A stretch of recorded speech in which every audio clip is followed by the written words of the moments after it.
मेरे प्यारे बच्चों, आज हमने उस दिन शुरू किया था पिछले दिन, that is electrophilic addition reaction और या बोलो addition of halogen acids in alkene. तो बेटा आज हम करेंगे criterion of product, criterion of product in addition of HX in alkenes। बहुत ही इंपॉर्टेंट टॉपिक है कि एल्कीन में जब हम हैलोजन एसिड ऐड कर रहे हैं तो हमारा प्रोडक्ट हम कैसे देखें कि प्रोडक्ट बनेगा कैसे, कौन सा प्रोडक्ट बनेगा, किस तरह से देखना होगा, ये सारी चीजें। क्योंकि हमने देखो पिछली बार पढ़ा क्या था इस रिएक्शन में। शुरुआत मैंने बताया सबस्ट्रेट कैसा होता है, सबस्ट्रेट कैसा होना चाहिए, किस में रिएक्शन फास्ट होगा, किस में स्लो होगा। ये सारा करने के बाद हमने रिएजेंट पढ़ा, कौन सा रिएजेंट किस तरह से बनता है, कैसे रिएक्ट करता है। उसके बाद हमने सॉल्वेंट पढ़ा था कि सॉल्वेंट कौन सा होना चाहिए, किस सॉल्वेंट के होने से क्या नहीं हो सकता, है ना बेटा। ये कर लिया था ना बेटा हमने इलेक्ट्रोफिलिक में। Yes sir. और फिर हमने ये पढ़ा था कंडीशन कौन कौन सी चाहिए, यहाँ कौन सी कंडीशन हम अवॉइड करेंगे। ठीक, अब हम पढ़ेंगे क्राइटेरिया ऑफ प्रोडक्ट कि प्रोडक्ट कैसे बनाए। देखो बेटा, अब ना इसमें हमारे पास जो रिएजेंट है HX, इसमें दो अलग अलग पार्ट है, एक H पार्ट है और एक X पार्ट है। बेटा दो अलग अलग पार्ट है। बेटा जिस रिएजेंट में दो अलग अलग पार्ट होते हैं उसको बोलते हैं unsymmetrical reagent. So this is actually symmetrical reagent.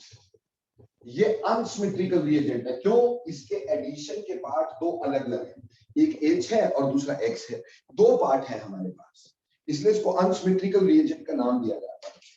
ठीक, अब जो अनसिमेट्रिकल रिएजेंट होते हैं ना बेटा, उसकी एडिशन हम एल्कीन में कर रहे हैं, तो एल्कीन भी दो तरह की हो सकती है। पहली आ जाएगी इनसिमेट्रिकल एल्कीन्स। अगर मेरे पास सिमेट्रिकल एल्कीन है, इनसिमेट्रिकल एल्कीन, सिमेट्रिकल एल्कीन। अब सिमेट्रिकल एल्कीन का मतलब क्या होता है बेटा? सिमेट्रिकल एल्कीन का मतलब है डबल बॉन्ड के आसपास सेम ग्रुप हो। जैसे बेटा अगर मैं CH2 डबल बॉन्ड CH2 की बात करूं तो आप देखो डबल बॉन्ड के आसपास सेम ग्रुप है, सो this is symmetrical alkene.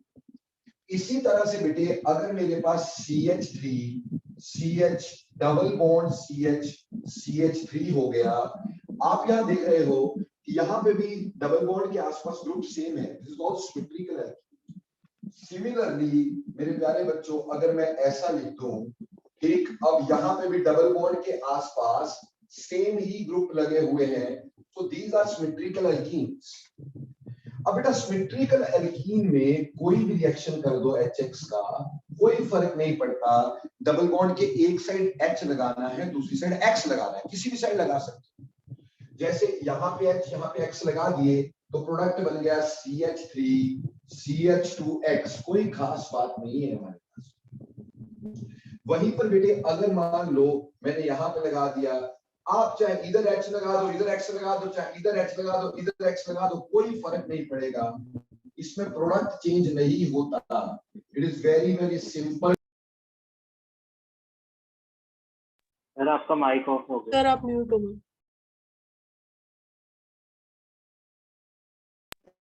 Just a second. सीधे डबल बॉन्ड पे बेटे हमने एडिशन करनी है, just add in double bond. जहां डबल बॉन्ड है वहां ऐड कर देना। जैसे ऐसे ही हमने यहाँ पे HX डाला तो हमारे पास बना CH3C, यहाँ पे भी CH3, यहाँ X, यहाँ पे H और यहाँ पर CH3 और यहाँ पर CH3। ठीक है बच्चे, तो किसी भी साइड H लगा देंगे, किसी भी साइड X लगा देंगे, कोई खास फर्क नहीं पड़ेगा। तो ये एडिशन हो गई किसमें? सिमेट्रिकल एल्कीन में। पर मेरे प्यारे बच्चों, अगर अनसिमेट्रिकल एल्कीन होता है then there is something to do। देखो बेटे, अगर in unsymmetrical alkene, in product in unsymmetrical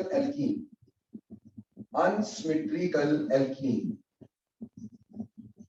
now what do you mean by unsymmetrical alkene? जिसमें डबल बॉन्ड के आसपास अलग अलग ग्रुप लगे हुए हो। जैसे कि हमारे पास आएगा CH3 CH double bond CH2। अब इसमें मान लो मैं कोई भी हाइड्रोजन एसिड की एडिशन कर रहा हूं, HX, कोई भी हाइड्रोजन एसिड की एडिशन कर रहा हूं, चाहे वो HCl है, चाहे वो HBr है, HI है। हम जानते हैं HF को डायरेक्ट रिएक्ट करवाना हमारी सेहत के लिए ठीक नहीं है, तो HF को नहीं करवाते हैं, बाकी HCl, HBr, HI इन सबको आसानी से रिएक्ट करवा देते हैं। सेहत के लिए क्यों ठीक नहीं होता HF? अरे पटाखे बज सकते हैं भाई, है ना, यानी एक्सप्लोसिव हो सकता है। तो HF के एडिशन डायरेक्ट हम करते ही नहीं है, कम करते हैं हम, बाकी HCl, HBr, HI की एडिशन कर देते हैं। ठीक, अब देखो बेटा, इसमें जब हम इसको ऐड करेंगे, अनसिमेट्रिकल एल्कीन में इसको ऐड करेंगे, तो हमारे पास यहाँ पे एक रूल लग जाता है जिसको प्यार से हम बोल देते हैं Markovnikov-coughs rule. Markovnikov-coughs rule, coughs rule, Markovnikov-coughs rule. अब ये मार्कोनी-कॉफ्स रूल क्या कहता है और कैसे लगता है, थोड़ा इसका ध्यान देंगे। ठीक, तो पहले समझते हैं कि मार्कोनी-कॉफ्स रूल क्या कहता है। मार्कोनी-कॉफ्स रूल, देखो बेटे, इसको अगर पूरी तरह से बोले तो हम ये बोलेंगे, during the addition of unsymmetrical reagent in unsymmetrical alkene, the negative part of the reagent goes to the carbon atom having lesser number of hydrogens। क्या कहा आपने? कहा during the addition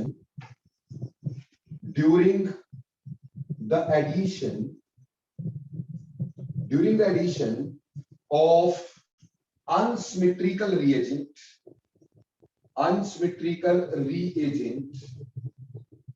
in unsymmetrical alkene,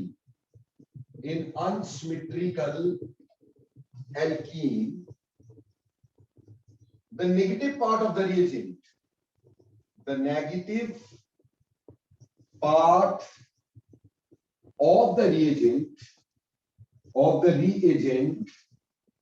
goes to the carbon atom having lesser number of hydrogens।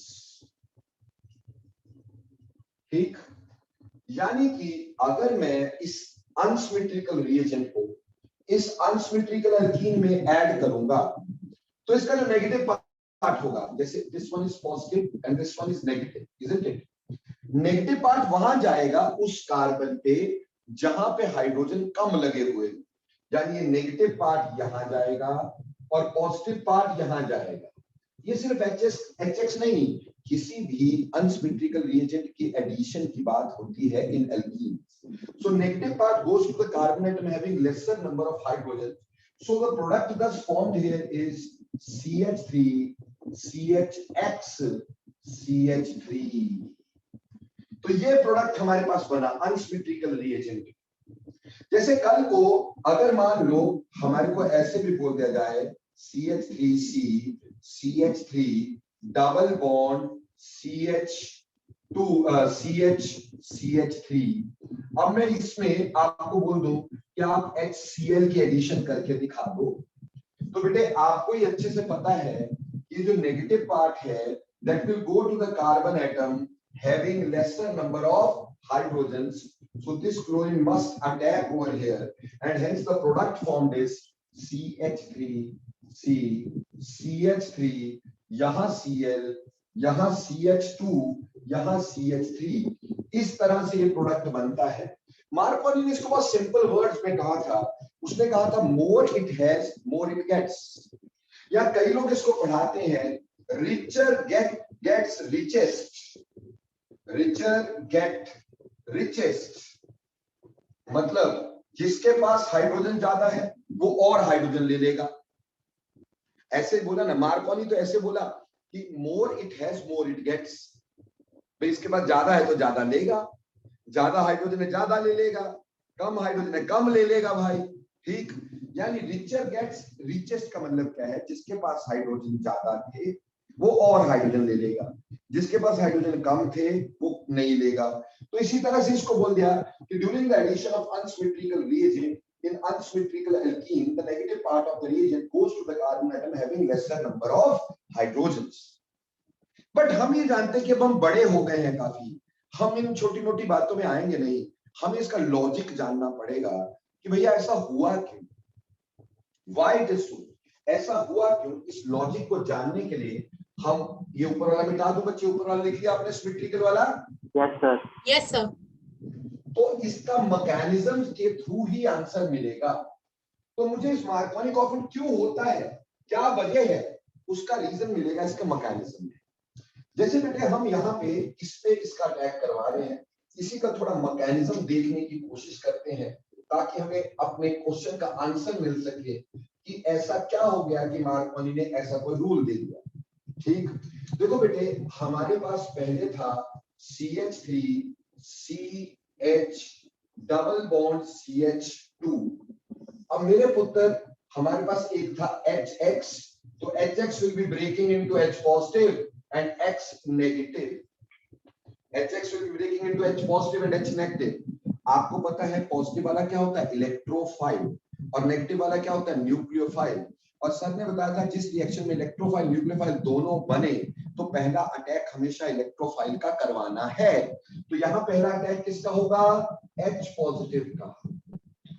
अब ये H positive जो कि electrophile है वो कहां से इलेक्ट्रॉन ले सकता है बेटे, वो दो जगह से इलेक्ट्रॉन ले सकता है। या तो वो यहां से इलेक्ट्रॉन ले, इस कार्बन से इलेक्ट्रॉन ले, तो यहां के इलेक्ट्रॉन यहां चले जाते हैं, दैट इज इलेक्ट्रोमैरिक इफेक्ट, है ना। यहां के इलेक्ट्रॉन यहां गए तो यहां के यहां चले गए, and thus the carbocation formed is CH3 CH1 positive CH3. This will be the carbocation formed. ठीक, और ऐसा भी हो सकता है बेटे कि इस H पॉजिटिव का जो अटैक हो वो अटैक इस कार्बन पे हो, ये रेड वाला बना रहा यहां पे हो, तो यहां के इलेक्ट्रॉन यहां जाएंगे। अगर ऐसा हुआ तो हमारे पास बनेगा CH3 CH2 और CH2 पॉजिटिव। ठीक है जी, तो हमें इससे क्लियर ये हो जाता है कि ये जो बना ये सेकेंडरी कार्बोकटायन बना, सेकेंडरी कार्बोकटायन बना, और ये जो है ये प्राइमरी कार्बोकटायन बना, ये प्राइमरी कार्बोकटायन बना। अब बोलो भैया कौन ज्यादा स्टेबल होता है, तो हमें पता है कि secondary carbocation is more stable. More stable का मतलब समझाया था सर ने कि मोर इजीली फॉर्म। ठीक, तो ये मोर स्टेबल है तो यही ज्यादा बनेगा, और अगर यही ज्यादा बना तो हमारा मेजर प्रोडक्ट भी जब हम इस पे HX का रिएक्शन करवाएंगे तो बेटा मेजर प्रोडक्ट भी हमारे पास यही आने वाला है, क्योंकि ये ज्यादा स्टेबल है इसलिए ये मेजर रहेगा। ठीक, और अगर हमारा जो इसका प्रोडक्ट बनेगा इस पे जब HX ऐड होगा इसका प्रोडक्ट बनेगा CH3 CH2 CH2X, ये माइनर प्रोडक्ट बनेगा। ठीक है जी, ये माइनर बनेगा, क्यों, क्योंकि कार्बोकटायन स्टेबल ही ये बनता था। तो मार्कोनी के कहने से कुछ नहीं हुआ, it is stability of carbocation. तो हमने मार्कोनी कॉफिन लिखा है but actually it is stability of carbocation. जो कार्बोकटायन ज्यादा स्टेबल है यानी जो ज्यादा आसानी से बनता है वो ज्यादा बनेगा। Secondary carbocation is more easily formed than primary, ये ज्यादा बनेगा, इसका प्रोडक्ट ज्यादा बनेगा तो ये मेजर ज्यादा होगा।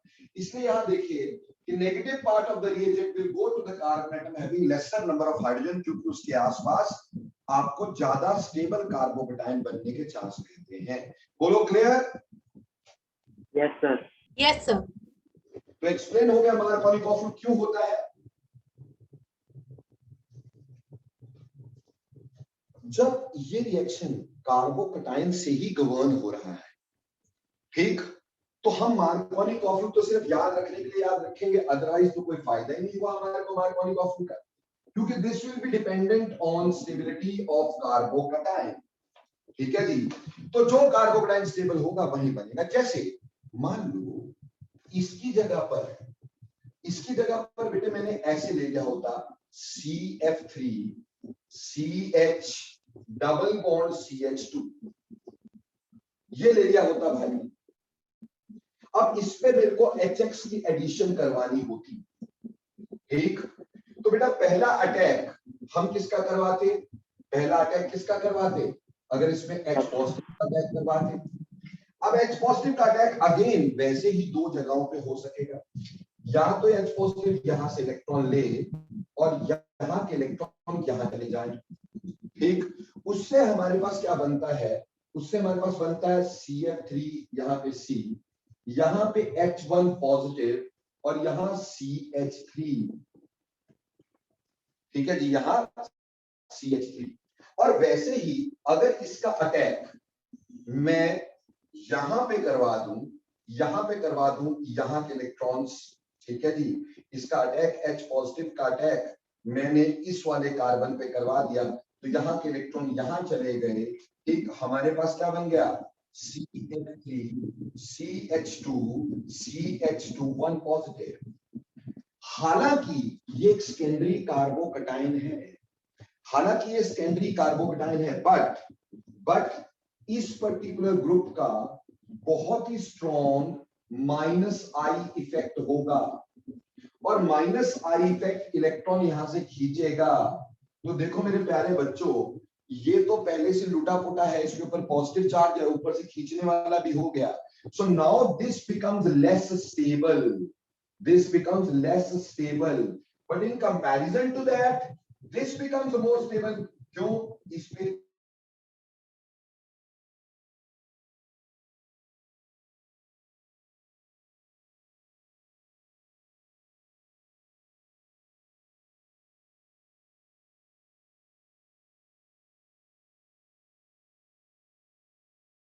आ सकता है उतना माइनस साइन ज्यादा होता है, तो यहाँ माइनस साइन इसका ज्यादा फील होगा, ये लेस स्टेबल, और यहाँ कम फील होगा, ये मोर स्टेबल। इसलिए ये मोर स्टेबल है, तो हमारे पास जब इसमें HX की एडिशन होगी, सर, हाँ जी बेटे बोलो। सर अभी बीच में ना आपकी वीडियो रुक गई थी, तो आप अपना पिछला पॉइंट रिपीट करोगे?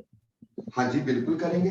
देखो बेटे, मैंने बोला कि अगर मान लो ये बना हमारे पास, यहाँ पे H पॉजिटिव ने अटैक किया, तो बेटे यहाँ के इलेक्ट्रॉन यहाँ, यहाँ के इलेक्ट्रॉन यहाँ, तो ये कार्बोकटाइन बना। पर अगर इस H पॉजिटिव ने इस कार्बन पे अटैक किया बेटे, यहाँ के इलेक्ट्रॉन यहाँ के इलेक्ट्रॉन यहाँ, तो पॉजिटिव चार्ज यहाँ। बेटा दो ये सेकेंडरी कार्बोकटाइन है, बट इसके ऊपर ये ग्रुप लग गया जिसका माइनस आई इफेक्ट डिपेंडेंट होता है, डिस्टेंस पे डिपेंड करता है। यानी कहने का मतलब ये होता है जितना पास होगा उतना माइनस आई ज्यादा होगा, इसका माइनस आई इस पे ज्यादा फील होगा, जबकि इसका माइनस आई इस पे कम लगेगा, क्योंकि ये सेकंड कार्बन पे आ गया, तो ये इसका माइनस आई इस पे कम लगेगा, तो ये लेस स्टेबल की जगह कैसा हो जाएगा, मोर स्टेबल। जबकि इस पे ऑलरेडी विड्रॉइंग, ऑलरेडी पॉजिटिव है, पॉजिटिव कम इलेक्ट्रॉन की डेफिशिएंसी है, ऊपर से खींचने वाला ग्रुप लग जाए तो इसको और भी अनस्टेबल बनाएगा, तो ये ज्यादा अनस्टेबल हो गया, ये थोड़ा ज्यादा स्टेबल हो गया, और यहाँ पे एडिशन इसमें आ गई, तो हमारे पास यहाँ क्या बन गया, CH3C, CH2 डबल, यहाँ पे आ जाएगा अभी CH2 और CH2 CH2X, ये मेजर प्रोडक्ट बन जाएगा। अब की बार ये मेजर हो जाएगा क्योंकि इसका कार्बोकटाइन ज्यादा स्टेबल था, और यहां पर हम देखेंगे HX की एडिशन जब होगी तो ये माइनर बन जाएगा क्योंकि इसका कार्बोकटाइन वाज लेस स्टेबल। तो ये उल्टा हो गया, ये मार्कोनी-कॉफ रूल से उल्टा हो गया। यहां पे क्या हुआ, यहां पे एडिशन वाज, यहाँ पे addition of HX, addition of HX is anti to MK rule, Markovnikov rule से उल्टी एडिशन यहाँ पे हो गई क्योंकि स्टेबिलिटी ऑफ कार्बोकटाइन अलग थी। तो मतलब मार्कोनी-कॉफ रूल से कुछ नहीं होता है, वो सिर्फ लिखने के लिए एक रूल है, अदरवाइज हमें स्टेबिलिटी ऑफ कार्बोकटाइन देखना पड़ता है। तो जब कभी भी कोई स्ट्रॉन्ग विड्रॉइंग ग्रुप लग जाता है, ठीक है ना, हमें तो स्टेबिलिटी ऑफ कार्बोकटाइन देखनी है, तो स्ट्रॉन्ग विड्रॉइंग ग्रुप लग जाता है तो हमें ये देखना होता है कौन सा कार्बोकटाइन ज्यादा स्टेबल, उसके हिसाब से अटैक करवाया जाता है। तो एक्चुअली देखा जाए मार्कोनी-कॉफ रूल यहां तो लगा ही नहीं, ठीक, यहां लग गया पर यहां तो लगा ही नहीं। ऐसे ही जब भी कोई विड्रॉइंग ग्रुप लगेगा वो नहीं लगेगा, ठीक है। ऐसे एक अनसिमेट्रिकल एल्कीन की बात करता हूं, मान लो मेरे पास एक अनसिमेट्रिकल एल्कीन ये है,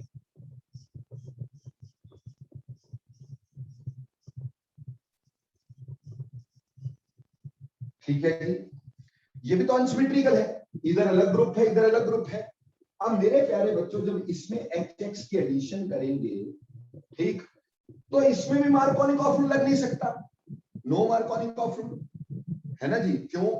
क्योंकि बेटा मार्कोनिकॉफ रूल तो यही कह रहा है ना कि हाइड्रोजन वहां जाए जहां हाइड्रोजन पहले ज्यादा थे, या नेगेटिव पार्ट वहां जाए जहां पर हाइड्रोजन कम हो। यहां तो दोनों साइड ही हाइड्रोजन बराबर है, तो क्या मार्कोनिकॉफ रूल लग सकता है बेटा? No sir. है ना। तो इसका मतलब मार्कोनिकॉफ रूल जैसी कोई बला ही नहीं है, ये तो स्टेबिलिटी ऑफ कार्बोकेटाइन है। अब इसमें मैं ऐसे अटैक करवाऊंगा, यहाँ के इलेक्ट्रॉन्स, यहाँ तो ऐसा हो सकता है कि यहाँ से इलेक्ट्रॉन यहाँ आए और यहाँ के इलेक्ट्रॉन यहाँ जाए, ठीक। उसकी वजह से मेरे पास कार्बोकेटाइन ऐसा बन जाएगा like this, this will be the carbocation and which is resonance stabilized। मान लो इसी H पॉजिटिव का अटैक तुम दूसरे कार्बन पे करवाते, से यहाँ पे करवाते, यहाँ के इलेक्ट्रॉन यहाँ जाते, फिर यहाँ के यहाँ जाते, तो हमारे पास क्या बनता? यहाँ बेंजीन रिंग, ठीक है जी, यहाँ पे CH2, यहाँ पे CH1 पॉजिटिव, यहाँ CH3। बेटा इसमें रिजोनेंस है, इसमें रिजोनेंस नहीं है, इसमें हाइपर कॉन्जुगेशन है, इसमें बेंजीन रिंग की रिजोनेंस है। रिजोनेंस मेक्स मोर स्टेबल, तो ये ज्यादा स्टेबल हो गया, मोर स्टेबल हो गया, और ये लेस स्टेबल हो गया। तो बेटा जी किसका प्रोडक्ट ज्यादा बनेगा? किसका प्रोडक्ट ज्यादा बनेगा? तो बेटे हमने बोला कि यहाँ पे HX जो होगा वो ज्यादा अच्छा प्रोडक्ट देगा। हालांकि यहाँ पे मार्कोनिकॉफ रूल जैसी चीज तो लगनी ही नहीं थी, क्योंकि दोनों साइड H क्या थे? सेम थे। यहाँ पे HX लगा देते हैं तो ये माइनर बनेगा, ये वाला प्रोडक्ट माइनर बनेगा हमारे पास, CH2, CHX, CH3। तो ये मेजर और ये माइनर, ये मेजर और ये माइनर, तो यहाँ पे भी कोई मार्कोनिकॉफ रूल नहीं लगा। यहाँ पे definitely addition according to M के रूल हुई थी, M के रूल हुई थी। यहाँ addition definitely addition according to M के रूल हुई थी, ठीक है जी। बट यहाँ पे एडिशन हो गई एंटी टू द M के रूल, और यहाँ पे देखो कोई M के रूल है ही नहीं, नो M के रूल यानी मार्कोनिकॉफ रूल। इसका मतलब ये है कि मार्कोनिकॉफ रूल तो यहाँ लगा ही नहीं। जैसे क्वेश्चन बन गया हमारे पास, ये क्वेश्चन देखिएगा पेपर में आता है, हमें बोलते हैं in which of the following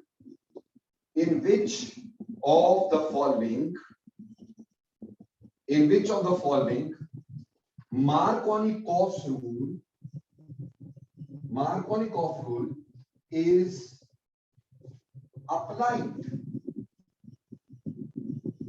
in which of the following Markovnikov is applied। और हमारे पास चार दे दिए ऑप्शन, एक बोला NO2 CH double bond CH2, एक बोला बेटा हमारे पास CF3 या CN इज साइनाइड है ना, ट्रिपल बॉन्डेड होता है, CH डबल बॉन्ड CH2। एक दे दिया जी benzene ring CH double bond CH3, एक दे दिया D CH3 CH double bond CH3, ठीक है जी। एक दे दिया E, कह दिया कि CH3CHC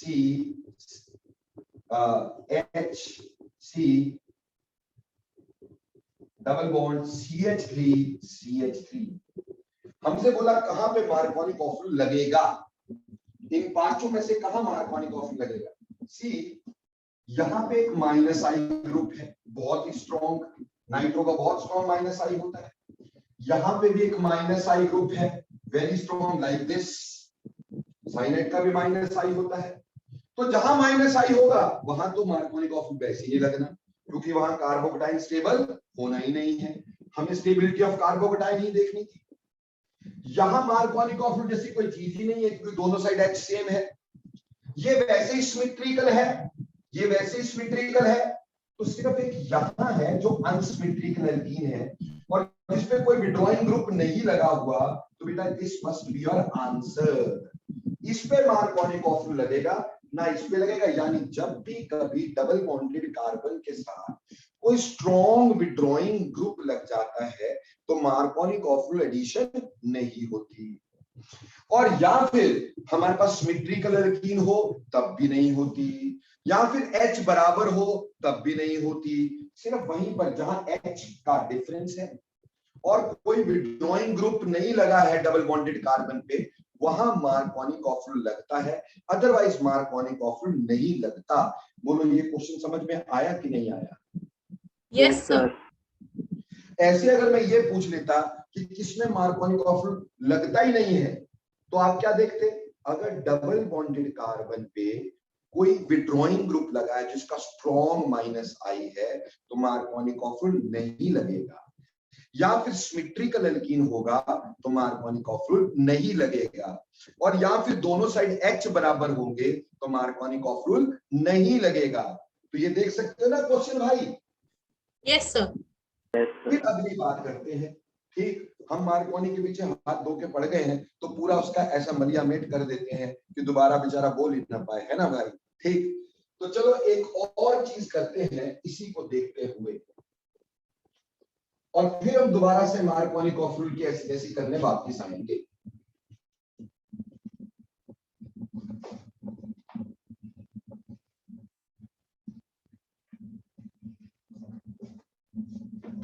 अब अगली बात देखिएगा, मान लो मेरे पास एक एल्कीन ये है CH3 CH3H CH double bond CH2, ठीक है, और मुझे बोल दिया इसी में HCl की जरा एडिशन करके दिखा दो, इसमें HCl की एडिशन करके दिखा दो। अब बेटे जी ऑब्वियसली पहला अटैक किसका होगा? H पॉजिटिव का होगा। ठीक, हम कोशिश हमेशा अगर मोर स्टेबल की बनानी है तो यही पे अटैक करेंगे, यहां के इलेक्ट्रॉन यहां जाएंगे तो सेकेंडरी बनेगा। अगर यहां पे अटैक कर दिया होता तो यहाँ के इलेक्ट्रॉन प्राइमरी को तो वैसे स्टेबल नहीं होना, तो हमने यहां अटैक करवाया, यहाँ के इलेक्ट्रॉन यहां ले गए और मेरे पास बन गया CH3C CH3H, यहां आया CH1 पॉजिटिव, यहां आया CH3। ठीक है बेटा, now this is a secondary carbocation. Secondary carbocation के आगे हाइड्रोजन था, अगर मैं इस हाइड्रोजन को यहां शिफ्ट कर दूं और पॉजिटिव चार्ज को यहां ला दूं तो मेरे पास क्या होगा? ये ऐसा बन जाएगा CH3C CH3 1 positive CH2 CH3। Now this was a secondary carbocation. This was a secondary carbocation, ठीक, and this one is a tertiary carbocation, tertiary carbocation। और ये जो हाइड्रोजन को मैंने शिफ्ट किया यहां से यहां, इसको बोल देते हैं 1,2 हाइड्राइड शिफ्ट। क्या बोलते हैं? 1,2 hydride shift, 1,2 hydride shift. So यहां पे hydride shift which is the rearrangement. बेटे कार्बोकेटायन कभी भी बनेगा तो रीअरेंजमेंट जरूर हो। If there is the possibility of rearrangement, rearrangement must take place. मैं अभी, तुम्हें रीअरेंजमेंट आती है बेटा? पहले कभी की है? जल्दी बोलो जल्दी बेटे, पहले कभी रीअरेंजमेंट की है क्या? नहीं।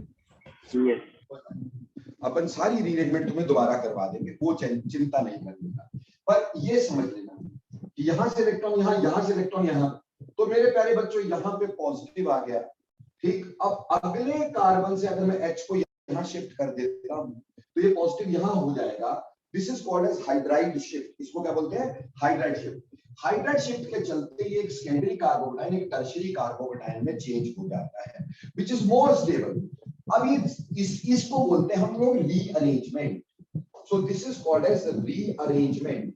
रीअरेंजमेंट तभी होती है अगर एक लेस स्टेबल कार्बोकेटाइन एक मोर स्टेबल कार्बोकेटाइन में चेंज हो सके तो रीअरेंजमेंट होती है। और सिर्फ कार्बोकेटाइन ही बेटे एक ऐसी स्पीशीज होती है जहां पे रीअरेंजमेंट होती है और किसी भी जगह रीअरेंजमेंट होती नहीं है। क्लियर? तो अब देखो ये हो गया हमारे पास। अब इसके ऊपर HX अटैक करेगा और जब इसके ऊपर HX अटैक करेगा सो प्रोडक्ट बन गया CH3C CH3X और यहां बन गया CH2 CH3। अब देखो बेटे डबल बॉन्ड तो यहां था पर हेलोजन उससे अगले कार्बन पे अटैच हो रहा है, तो क्या मार्कोनी कॉफिल चला अभी भी? नहीं चला। यहां तो हमारे पास एडिशन तो यहां होनी थी पर एडिशन हुई जाके यहां, तो ये तो मार्कोनी कॉफिल की फिर मलियामेट हो गई, यानी रीअरेंजमेंट हो तब भी प्रॉब्लम। इस वजह से मार्कोनी कॉफिल सिर्फ कहने को हो गया मार्कोनी कॉफिल, वो सिर्फ प्रोपीन तक रह गया यार, है ना, या बहुत सिंपल चीजों तक रह गया। आज हम मार्कोनी कॉफिल नहीं लगाते, आज हम लगाते हैं modified Markovnikov. Modified Markovnikov, M K rule लिखो तो समझ लेना मार्कोनी कॉफिल। अब किसने मॉडिफाई किया? भैया मैंने तो किया नहीं, ठीक। ये मॉडिफाई जो है सारे टीचरों ने कर दिया, ऐसा बुक में कहीं नहीं पर सारी टीचरों ने कर दिया मॉडिफाई मार्कोनी कॉफिल। तो चलो कैसे होता है? मॉडिफाइड मार्कोनी कॉफिल कहता है during the addition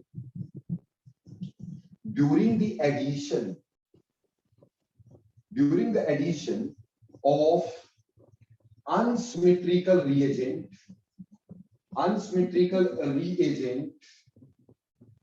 in unsymmetrical alkene, the negative part, yeah, the product is governed by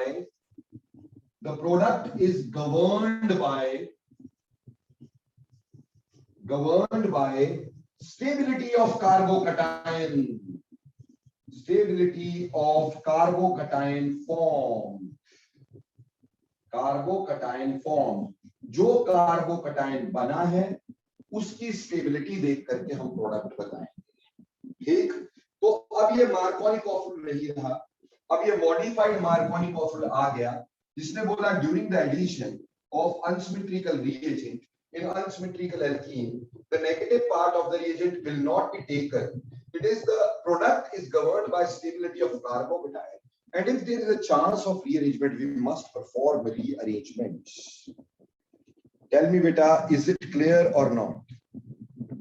Yes sir. Yes sir. अच्छे से समझ में आ गया मेरे सारे बच्चों को?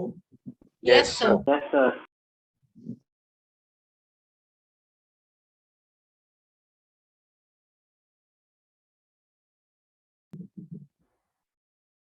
नेक्स्ट पार्ट, इन चीजों को समझने के लिए कि रीअरेंजमेंट कहाँ करनी है, कैसे करनी है, इसको समझने के लिए हमें रीअरेंजमेंट समझनी पड़ेगी। तो पहले हम आपको बताते हैं रीअरेंजमेंट्स इन कार्बोकेटाइन कितनी होती है, कितनी तरह की हो सकती हैं, ठीक, और कैसे होती है। सो rearrangements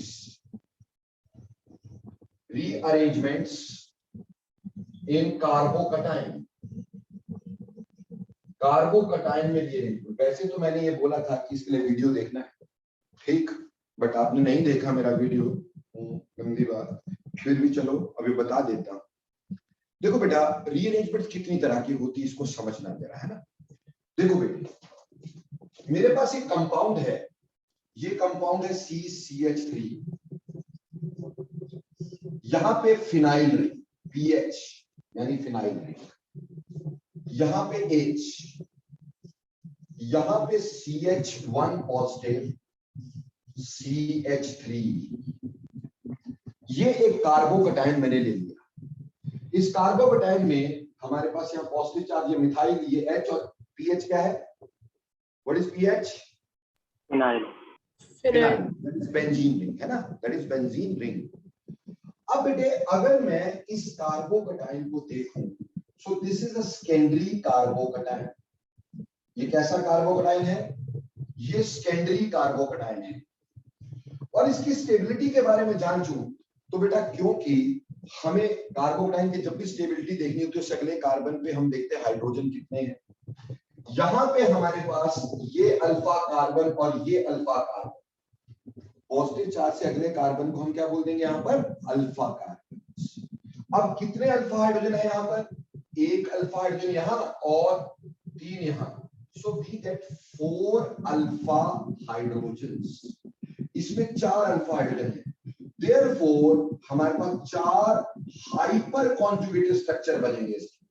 4 hyper conjugated structures, 4 hyper conjugated structures इसके बनेंगे। ठीक है, जितने अल्फा हाइड्रोजन होते हैं उतने हाइपर कॉन्जुगेटेड स्ट्रक्चर बनते हैं। अब मान लो मैं इसमें 3 तरह की रीअरेंजमेंट करता हूं, ध्यान देना बेटा इधर प्लीज।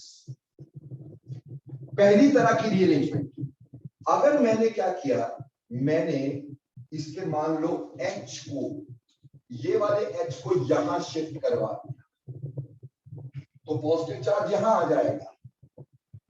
ठीक, और H को शिफ्ट कराने को हम बोलते हैं 1 to hydride shift. 1 to hydride shift, तो पहले हो गई 1 to हाइड्राइड शिफ्ट, तो this H will be shifted over here and the product thus formed is PH CH3। बेटे जहां से H गया उसके ऊपर आ गया पॉजिटिव चार्ज और यहाँ पे C के साथ H जुड़ गया, ये बन गया। बोलो बेटा हाइड्राइड शिफ्ट समझ में आई कि नहीं आई? Yes sir. Yes sir. हमेशा ये ध्यान में रखना है कि हमेशा साथ वाले कार्बन से, अल्फा कार्बन से हाइड्राइड शिफ्ट करनी है, पर ये भी ध्यान रखना है उससे स्टेबिलिटी बढ़नी चाहिए। सर अल्फा तो ये भी था, अगर मैं यहां से H शिफ्ट करता, अगर मैं यहां से H शिफ्ट करता तो पॉजिटिव यहां आ जाता, सेकेंडरी की जगह क्या बन जाता? प्राइमरी।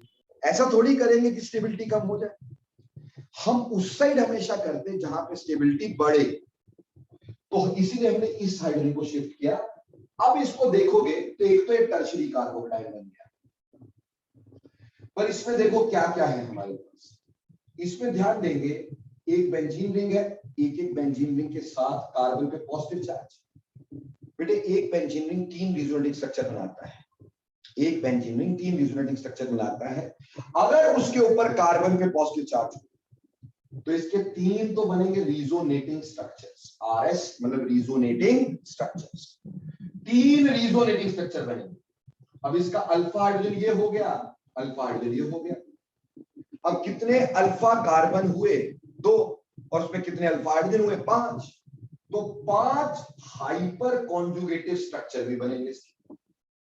तो 3 रेजोनेटिंग स्ट्रक्चर और 5 हाइपर कॉन्जुगेटिव स्ट्रक्चर बनेंगे, और ऊपर से हमारे पास यहां सिर्फ 4 बनते थे, यहां रेजोनेंस भी हो गई। सो this is highly stable, isn't it? So this becomes highly stable, highly stable.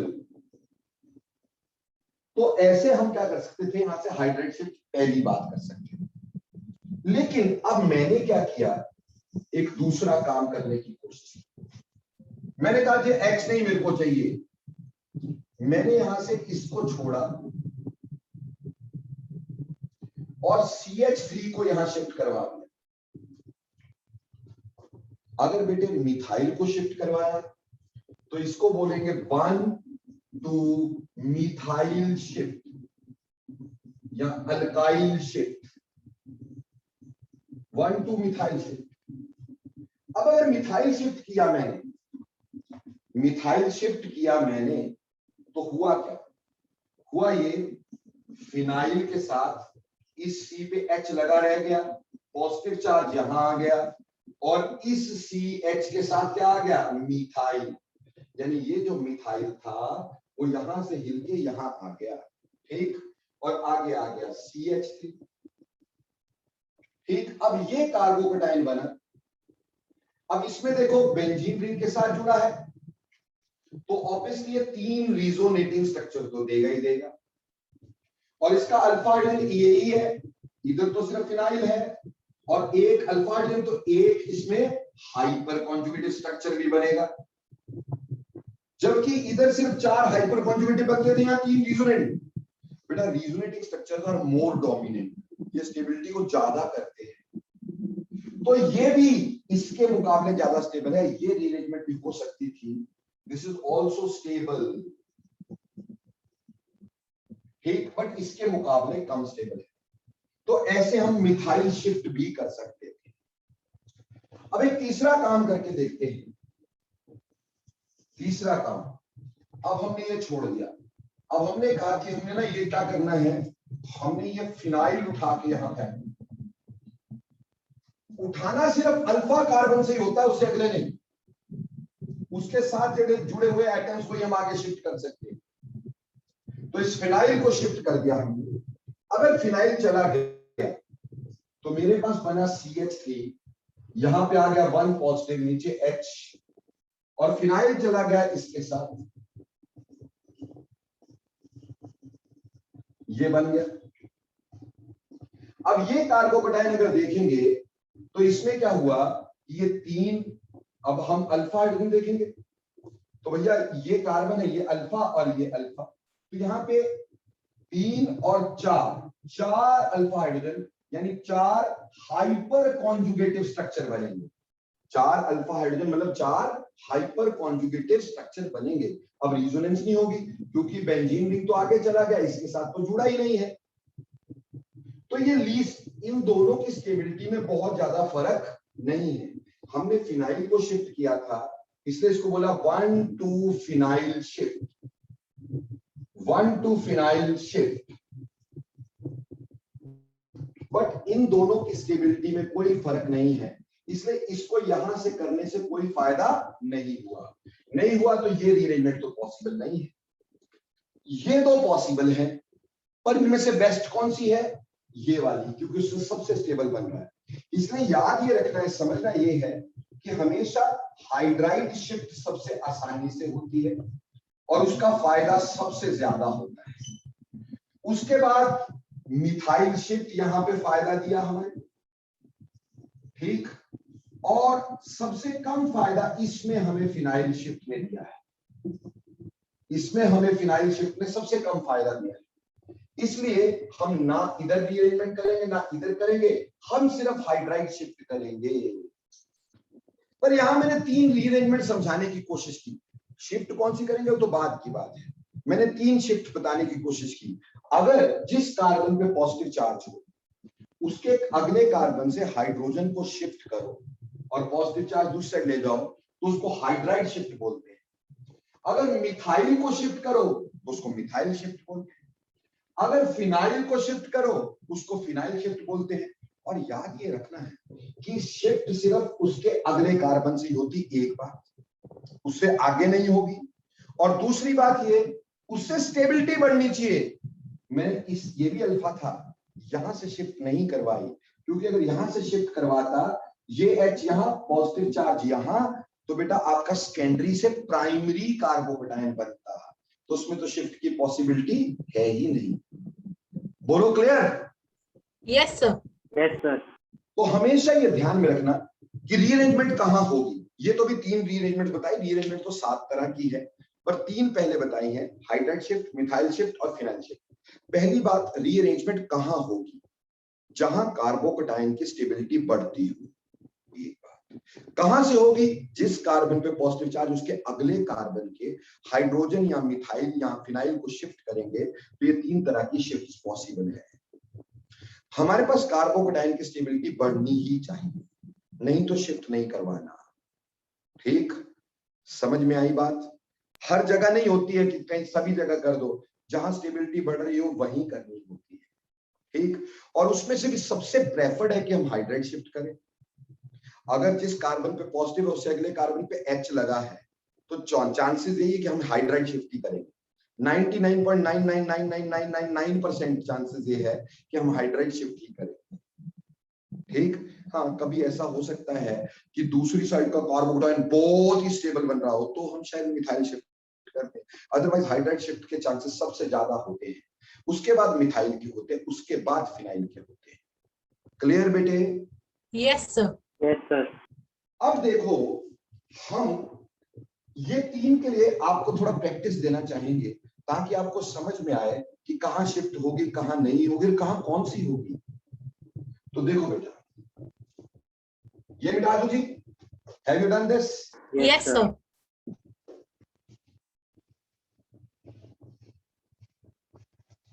अब हमने देखना है, मैं कुछ कार्बोकैटायंस लिख रहा हूं। हमारा क्वेश्चन जो है, क्वेश्चन ये है, in which of the following rearrangement can take place, also name the type of rearrangement. क्या बोला?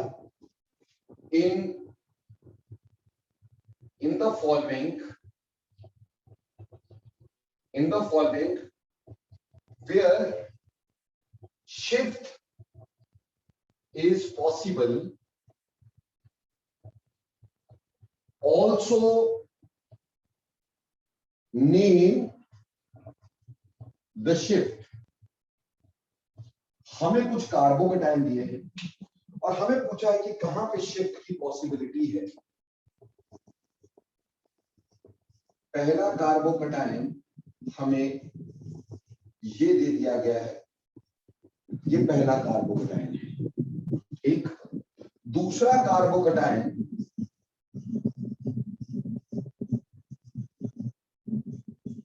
हमें ये दे दिया गया है, ठीक है जी। ऐसे ही तीसरा कार्बोकैटायन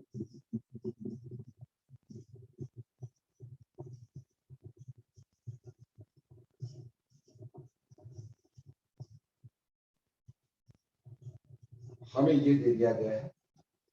चौथा कार्बोकैटायन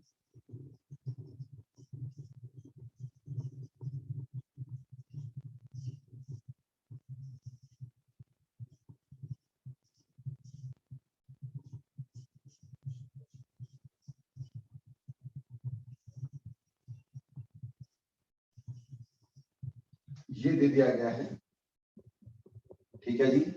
पांचवा कार्बोकैटायन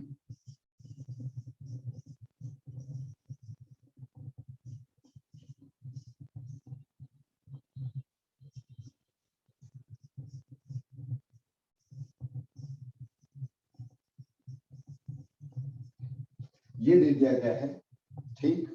और इसी तरह से छठा कार्बोकैटायन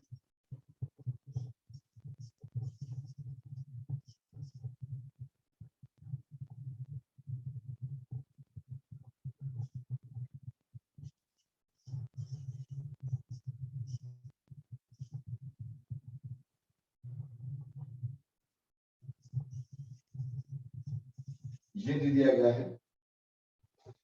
सातवां कार्बोकैटायन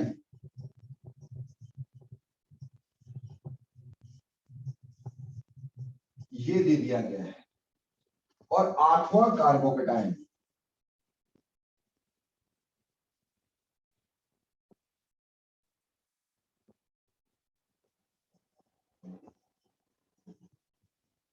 ये दे दिया गया है। इन 8 में हमें बताना है कहां रीअरेंजमेंट हो सकती है और किस में रीअरेंजमेंट हो सकती है, और फिर कौन सी रीअरेंजमेंट हो सकती है ये देखना है, ठीक। इन 8 को, 8 की शिफ्ट के बारे में बताना है। It is not all about the rearrangements, it is about the shifts. ये शिफ्ट कौन सी है? सबसे पहला हम कैसे देखते हैं कि शिफ्ट होनी चाहिए। ये पॉजिटिव कार्बन है, ये अल्फा और ये अल्फा, हमें इससे आगे करवाना है। अगर मैं इसका हाइड्रोजन शिफ्ट करूंगा तब तो F पॉजिटिव यहां चला जाएगा। अभी ये सेकेंडरी है, अगर पॉजिटिव यहां चला गया तो क्या बन जाएगा? प्राइमरी, तो स्टेबिलिटी कम होगी। सो यहां पे नो शिफ्ट, किसी तरह की कोई शिफ्ट की पॉसिबिलिटी नहीं है। बोलो क्लियर हो गया पहली बात? Yes sir. यस अब सर। यहां मैं अगर यहां प्राइमरी है, अगर इस H को यहां शिफ्ट कर देता हूं और शिफ्ट करके मैं कार्बोकैटायन ऐसा बना देता हूं, देखिएगा CH3 C CH3 1 पॉजिटिव, यहाँ CH3, तो ऑटोमेटिक सी बात है कि बेटा यहाँ पे हमारे पास क्या आ गया, टर्शरी। पहले क्या था, प्राइमरी, अभी क्या बन गया, टर्शरी, तो शिफ्ट पक्का हो। और कौन सी वाली शिफ्ट होगी, अगर हम मिथाइल शिफ्ट करते, मान लो यहां से तुम मिथाइल शिफ्ट कर देते, मिथाइल शिफ्ट करते तो हमारे पास बनता CH3, CH1 positive, CH2, CH3, ये बनता सेकेंडरी। ये क्या बनता, सेकेंडरी। तो ये पॉसिबिलिटी नहीं है, ये पॉसिबिलिटी नहीं है, यही पॉसिबिलिटी ज्यादा बढ़िया है, क्योंकि जहां पे ज्यादा स्टेबिलिटी बन रही है तो यहाँ मिथाइल शिफ्ट नहीं होगी, जहां शिफ्ट तो जरूर होगी। और कौन सी वाली शिफ्ट होगी बेटे, यहाँ पे हाइड्राइड शिफ्ट होगी। You will be having hydride shift, not methyl shift. बोलो बच्चे, ये भी समझ में आया कि नहीं आया? Yes sir. Yes sir.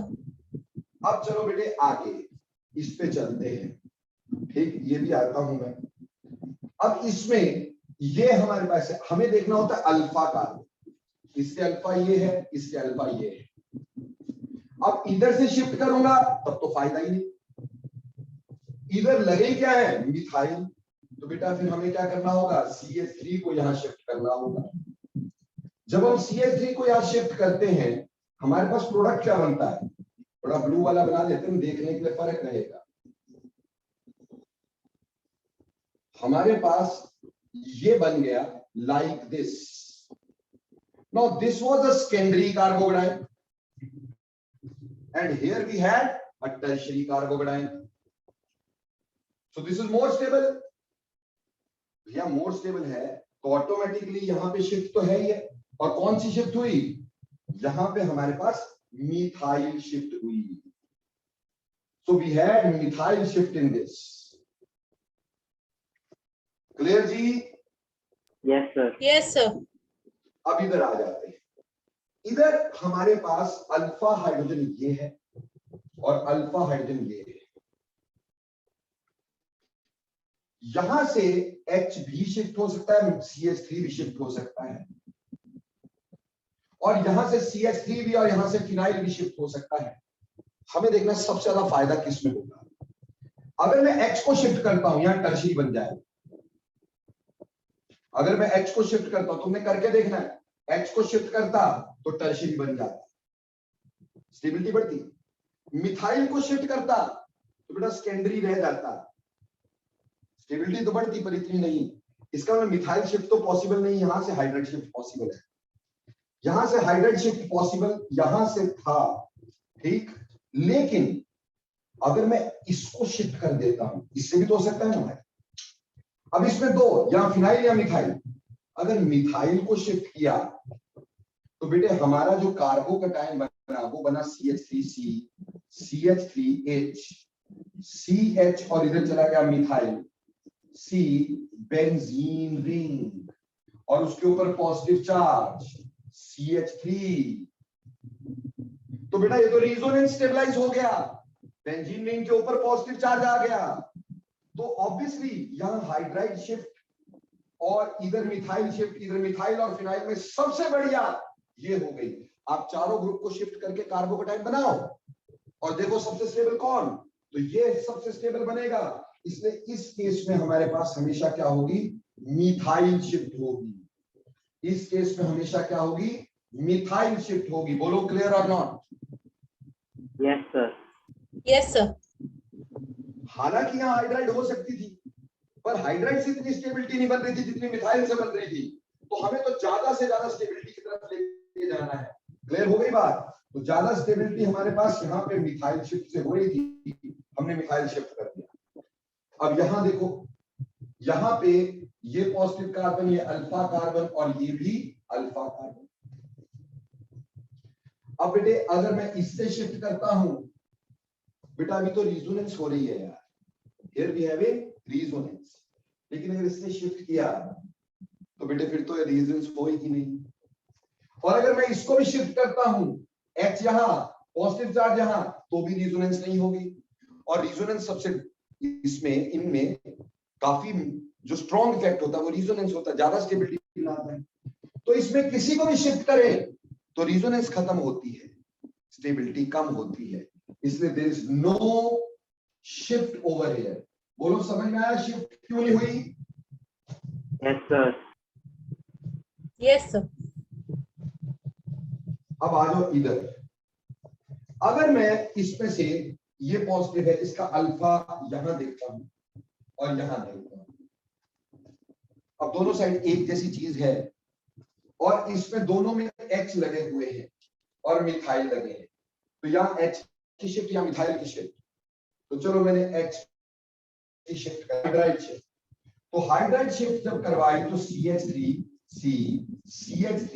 यहां पॉजिटिव, यहां CH2 CH3 बन गया। आपने क्या देखा कि पहले सेकेंडरी कार्बोकेटाइन था, अभी कैसा बन गया? Tertiary, which is more stable, और शिफ्ट कौन सी हुई? Hydride shift. बोलो क्लियर और नॉट? Yes sir. अब आ जाओ इधर हमने देखना है ये अल्फा और ये भी अल्फा, ये दो अल्फा है कि नहीं है ना? दोनों सेम है, कई मर्जी से करवा के देखते हैं। अभी हमने ये वाला H जो है उसको यहां शिफ्ट कर दिया है, जब उसको यहां शिफ्ट किया तो हमारे पास CH3 CH1 positive CH2 CH3 बना। अब ध्यान से देखो, शुरुआत में मेरे पास कितने अल्फा हाइड्रोजन थे? 1 और 2 3 और 4 अल्फा हाइड्रोजन थे। अभी कितने अल्फा हाइड्रोजन हो गए? कितने हो गए? 5 और 2 5 अल्फा हाइड्रोजन। बोलो स्टेबल हुआ कि नहीं? Yes, sir. Yes sir. हाँ, तो यहां पे कौन सी शिफ्ट होगी? Hydride shift. तो यहाँ हाइड्राइड शिफ्ट होगी। और यहाँ पे अगर मैं यहां से करता हूं, सेकेंडरी का सेकेंडरी बनेगा पर अल्फा हाइड्रोजन कम हो जाएंगे, और यहां से कर नहीं सकता, प्राइमरी बनेगा, तो यहाँ पे नो शिफ्ट।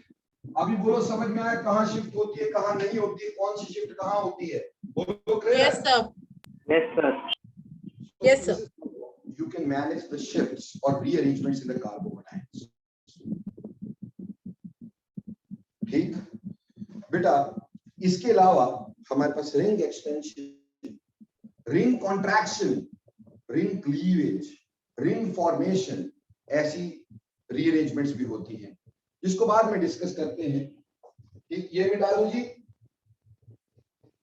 सर एक मिनट। ओहो, मैंने मिटा दिया बेटा। सर नीचे का ही नोट करना है। चलो कर लो मेरे बच्चे।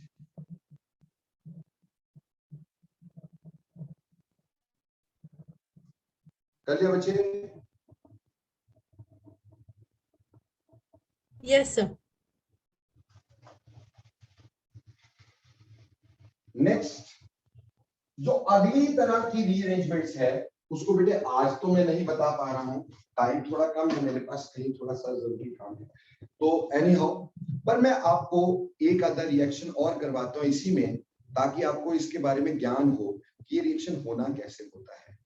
ठीक, आपको कह दिया गया कि आपको बोल दिया गया 3,3 डाइमिथाइल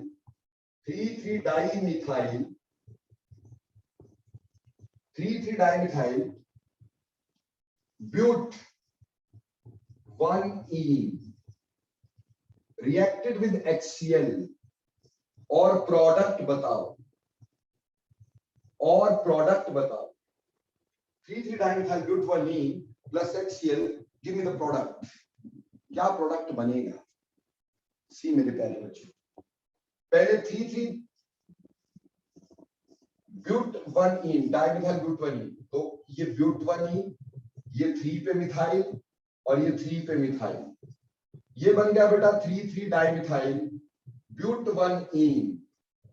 ठीक है, अब इस पे हम सबसे पहले अटैक किसका करवाएंगे? H पॉजिटिव का, और H पॉजिटिव का अटैक हमेशा बाहर से शुरू करिएगा। ठीक, तो यहां के इलेक्ट्रॉन यहां चले जाएंगे। अब उससे मेरे पास क्या बना? CH3 CH1 positive, CH3 CH3 CH3। अभी बोलो, is there a chance of rearrangement? Yes, sir. Yes sir. कौन सी शिफ्ट होगी यहां पर? Methyl shift. Methyl shift. हमारा ये वाला CH3 यहां शिफ्ट होगा, so this is called as methyl shift. और हमारे पास बनेगा CH3 CH, यहां CH3, यहां CH3 CH3, यहां 1 पॉजिटिव। ये बन गया बेटा मिथाइल शिफ्ट के बाद यहां सेकेंडरी से टर्शियरी कार्बोकेटायन, और further it will attack on HX, so CH3 CH CH3, यहां पे C, CH3 CH3, X is formed. Is it formed or not? Yes, sir.